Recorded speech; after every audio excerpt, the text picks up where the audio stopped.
Herkese merhaba. Bugün sınav kaygısının belirtilerini anlatmak istiyorum. Sınav kaygısı ve sınav kaygısının nedenleri içerikli önceki videomu da izlemenizi öneriyorum. Hepimizin korkuları ve kaygıları vardır. Bu korkular yılan korkusu da olabilir, bir topluluğa konuşma yapmak da olabilir veya uçağa binmek. Ne olursa olsun bazı şeyler bizi korkutur ve kaygılandırır. Ağzımızı ve boğazımızı kurutur.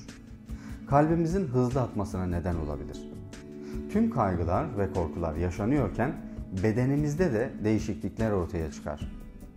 En yalın tanımıyla yaklaşan sınavlardan kaynaklanan stresin sebep olduğu psikolojik ve bedensel tepkilere sınav kaygısı diyebiliriz. Kaygı ve ders başarısı birbiriyle yakın ilişki içinde olan kavramlardır. Kaygı, akademik başarı üzerindeki etkisini sınav öncesinde bireyleri etkileyerek gösterir. Akademik başarı sadece öğrencilerin bir konuyu bilmesiyle ilgili değil, bunu sınavda gösterebilmesiyle ölçülmektedir. Fakat sınav öncesindeki kaygı birçok kişinin başarısını olumsuz yönde etkilemektedir. Sınav kaygısı yüksek olan bireylerin bir sınav durumunda kendilerine dönük olumsuz düşünceleri, dikkatlerini dağıtıp sınav sorularına doğru yanıt verme davranışlarını olumsuz yönde etkiler. Kaygı, tetikte olunması için gelen bir uyarıdır. Yaklaşan tehlikeler için uyarmakta ve kişinin tehdit öğesiyle baş etmek üzere önlem almasını sağlar. Konuya bu açıdan bakıldığında yaşamsal bir öneme sahiptir. Sınava giren bir öğrencinin hiç kaygısının olmadığını hayal edelim. Muhtemelen motive edici bir kaygı olmadığından niteliksiz ders çalışma ile sonuçlanır. Yani kaygıya ihtiyacımız var. Sınav kaygısının görünümü kişiden kişiye büyük ölçüde değişir. Bazı öğrencilerde çarpıntı ve terleme gibi belirtiler ortaya çıkabilir. Bazılarında bulantı, kusma, boşluk duygusu, midede kelebekler uçuştuğu hissi, içinde bir şeylerin pır pır ettiği duygusu, gaz sancısı, hatta ishal gibi belirtiler olabilir. Kimisinde ise sık idrara çıkma, yüzeysel solunum, göğüste sıkışma duygusu gibi belirtiler olabilir.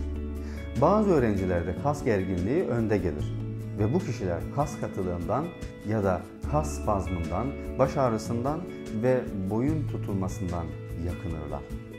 Diğer taraftan bazı öğrenciler ise fiziksel belirtiler göstermekten daha çok psikolojik belirtiler gösterebilirler. Yani bezgin, bıkkın, yılgın tavır ve tutumları olabilir. Dikkat ve konsantrasyon sorunları, ders çalışma isteksizliği gibi zamanı etkili kullanamama gibi belirtiler daha belirgin olabilir.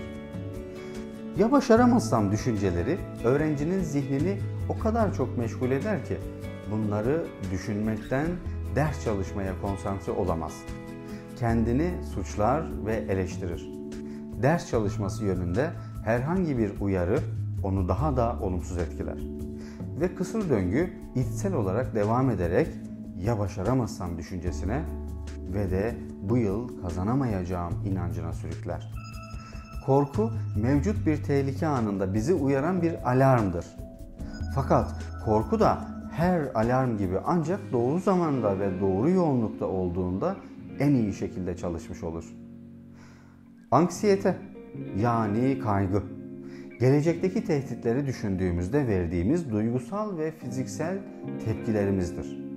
Örneğin bu yıl kazanamazsam bir yıl daha ders çalışmam gerekecek kaygısını yaşayan bir öğrenci kendini başarısız hissedebilir ve buna eşlik eden kalp çarpıntısı hissedebilir.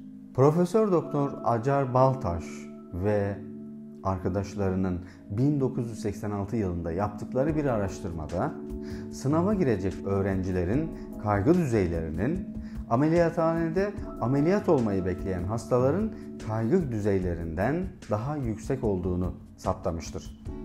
Yine 1991 yılında yapılan bir araştırma sonucuna göre sınav kaygısı düşük öğrencilerin sınav başarısının yüksek olduğu saptanmıştır.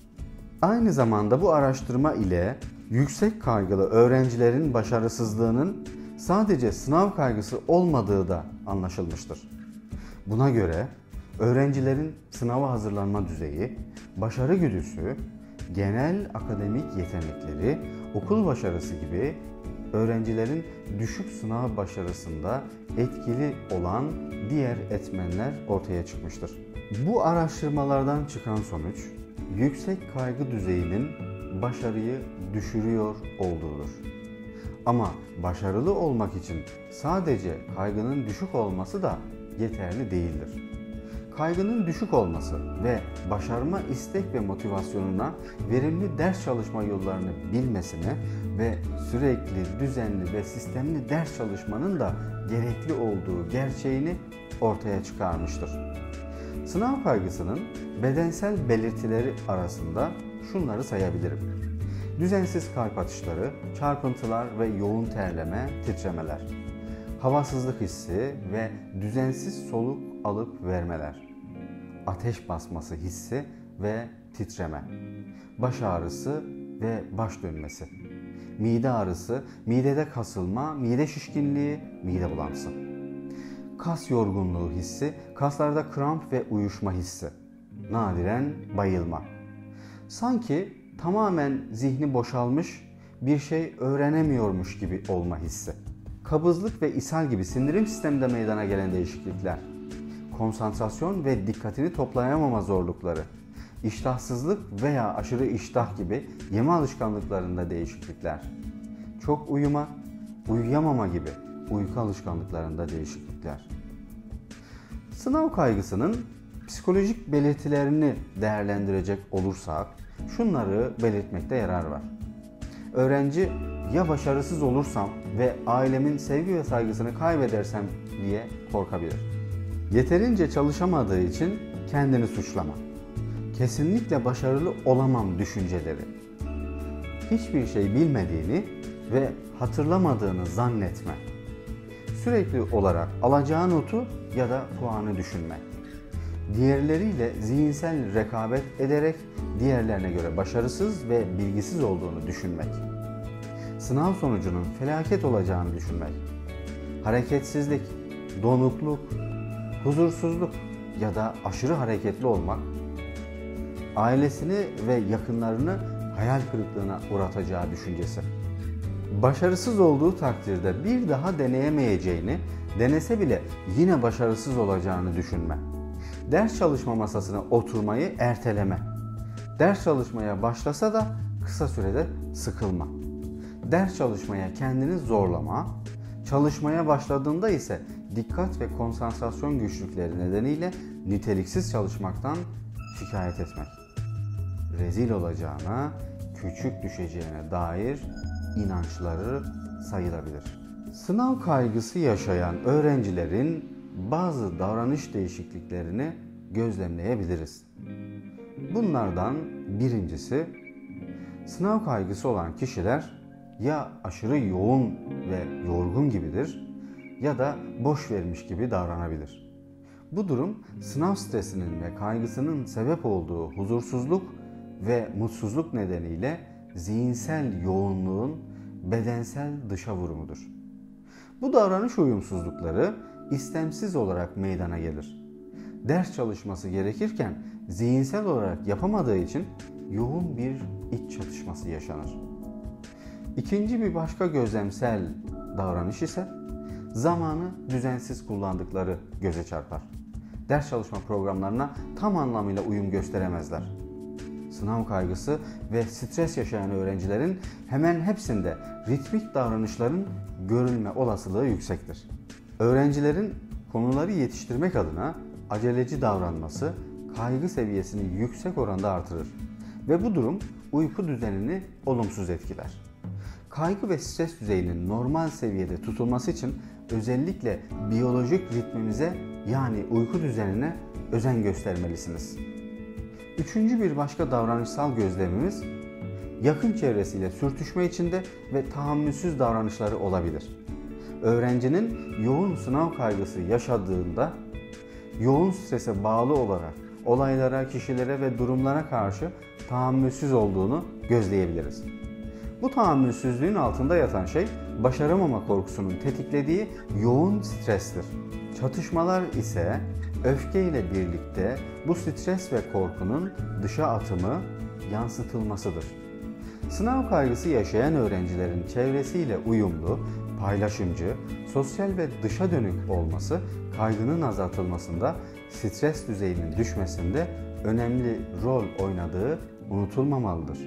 Böylelikle sınav kaygısının belirtilerini irdeleyerek öğrencinin kendini tanımasını, ailenin ise çocuğun tavır ve tutumlarının sınav kaygısını tanıyabilmesini amaçladım. Temel hedef ise sınav kaygısını tanımak, çözüm yoluna doğru adım atmak olmalıdır. Okulu, sınavı, geleceğini önemseyen her öğrencinin sınav kaygısı yaşayabileceğini önemle vurgulamak isterim.